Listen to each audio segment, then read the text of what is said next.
Buongiorno da Leandro Maggi, buongiorno da Portoviro, siamo sul ponte di Gramignara. Perché siamo qua? Perché c'è una buona notizia da parte dell'amministrazione comunale appunto di Portoviro, che sono stati stanziati 960.000 euro per mettere in sicurezza questo ponte. Ricordiamo il disagio che questo ponte appunto comportava, perché la frazione Mea era isolata perlomeno da questa parte, della parte nord verso Portoviro, e c'era un'unica strada di comunicazione dalla parte sud verso l'ex zuccherificio.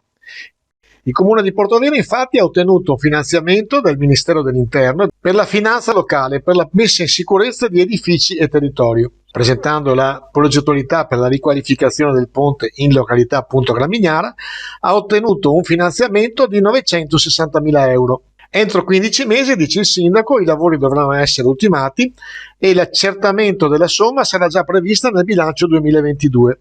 Ed entro fine febbraio sarà introitata la prima tranche del 20% necessaria all'avvio. Sottolinea il sindaco anche che il ponte è consortile, però a fronte dello stato di necessità e dell'urgenza nel ripristinare la viabilità e la sicurezza della struttura, è stata la decisa volontà dell'amministrazione comunale di investire tempo e risorse per presentare il progetto e farsi carico dei lavori di riqualificazione. Complimenti all'amministrazione comunale di Portoviro.